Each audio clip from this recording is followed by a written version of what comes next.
what is really going on in the country, because remember that Primate Ayodele has warned southeastern governors to be very careful with the kind of decision they make. But I wonder why some of them are still too hasty to make some decisions. Imagine what Wike of River State have actually said. He is saying that there must be no meeting of Igbo groups in River State. What is that supposed to mean?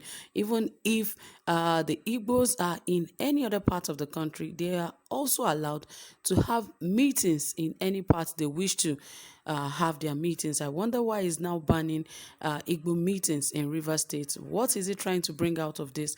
We really cannot tell. But anyway, guys, we'll tell you more details why he has taken this decision and what the outcome of this is likely going to be. Anyway, guys, more details will come to you shortly, but please, if you have not subscribed, please ensure you do so, and also give this video a thumbs up, and don't forget to hit the notification bell so that you can get updated anytime we drop a new video. All right, dear friends, without wasting more time, let us dive right into the details of this report, as it says that Governor Nyesom Wike of Rivers State has placed a ban on a planned meeting of some Igbo residents in the Oyigbo local government area of the state over fears that such a meeting could spark fresh unrest in the area. The meeting by a group known as the United Igbo Community is scheduled to be held at Oyigbo on Saturday, April 10, 2021. Wike, in a statement signed by the Commissioner for Information and Communication, Paulinus Insirim, directed security agencies to ensure that the said meeting does not hold to forestall a breakdown of law and order in the area.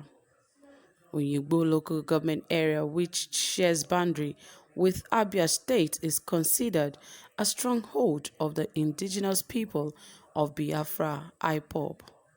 Wike had in October 2020 declared a 24-hour curfew in Oyigbo after a police station and other facilities were attacked by hoodlums.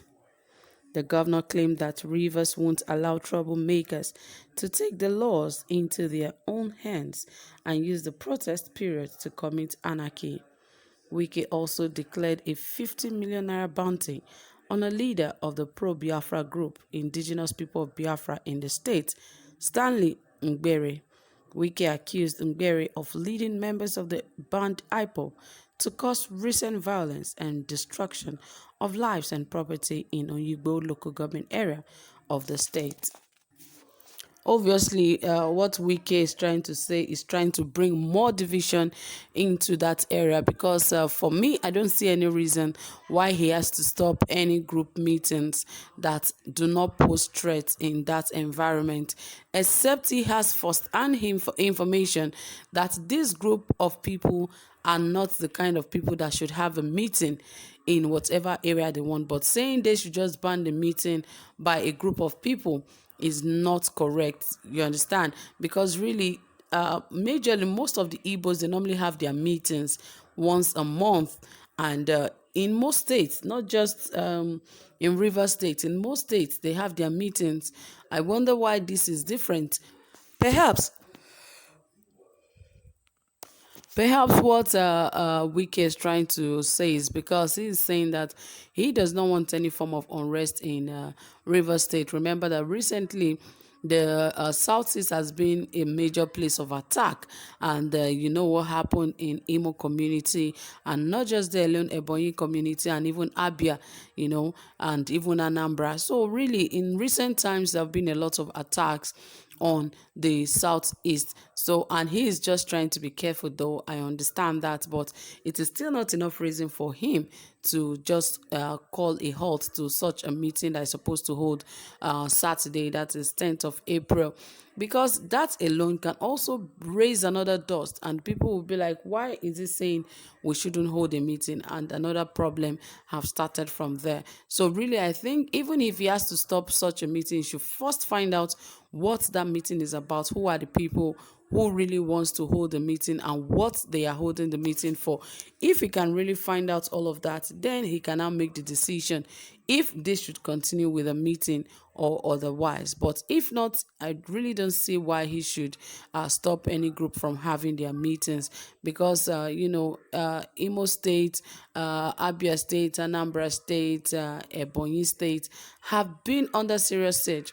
I know a lot of people said that perhaps it is even the government that has been sponsoring people to cause all of these issues. We don't know who to trust. We don't know who to believe, if it's the government or even the criminals that are even doing this. Because obviously we could remember how the NSAS whole issue went by, how the government sponsored thugs to take over the peaceful protest, and you know how that actually ended. It became a very brutal situation at that very point in time, and it is not different from whatever happened in Imo State, especially the jailbreak. A lot of people were speculating that if indeed there was a jailbreak, how come the police and all the people, the guards, were not able to fight back while these guys came in to break the prison and allowed inmates out of the prison? How come nobody, there was no interchange of bullets and all of that? There was nothing. How come they just made a decision and that was it? These guys came in, broke prison and left.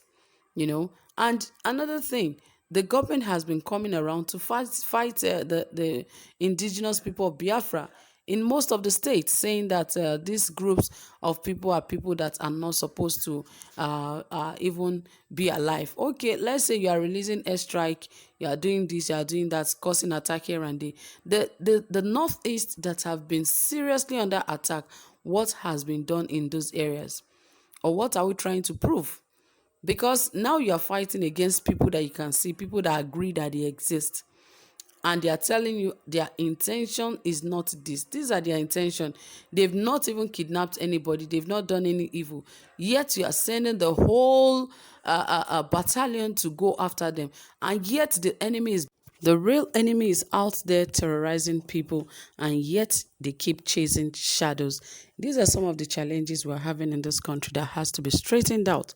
And really, if all of this is not corrected, these governors will keep missing it, because if they don't know what to do, like Wike now saying that Igbos should not hold meetings in rivers, it is a bad thing to say, because that alone will cause more problems in that very community. So he really has to be careful with the kind of words he chose or the kind of words he's using, because that alone, he's saying, is trying to do away with unrest in that environment and the city. But unfortunately, what he's doing is something that can actually cause a lot of uproar in that environment as well. So he should be very careful with what language he's using, saying that the Igbos must not hold meetings in river states.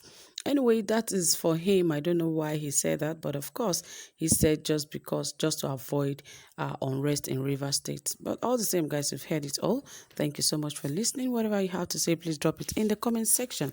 And don't forget to give this video a thumbs up. Do have a pleasant time. Bye for now.